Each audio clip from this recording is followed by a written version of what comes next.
నల్గొండ జిల్లా చిట్యాలలో ఘోర రోడ్డు ప్రమాదం జరిగింది. విజయవాడ జాతీయ రహదారిపై వరుసగా 3 కార్లు ఒకదాన్నొకటి ఢీకొట్టాయి. ఈ ప్రమాదంలో 8 మంది ప్రయాణికులు తీవ్రంగా గాయపడ్డారు. వారిని చౌడపల్ ప్రభుత్వ ఆసుపత్రికి తరలించారు. టైర్ పేలడంతో కారు అదుపు తప్పి అవతలి వైపు రోడ్డుపై బోల్తా కొట్టింది. దీంతో బోల్తా కొట్టిన కారును ఎదురుగుండా వస్తున్న మరో 2 కార్లు ఢీకొన్నాయి. ఇరువైపులా కార్లు ఢీకొనడంతో హైవేపై భారీగా ట్రాఫిక్ జామ్ ఏర్పడింది.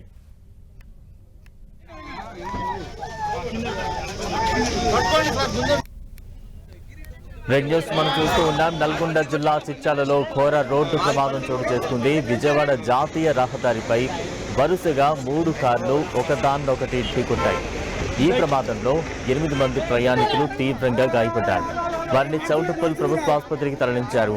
టైర్ పేలడంతో కారు అదుపు తప్పి అవతలి రోడ్డుపై బోల్తా కొట్టింది.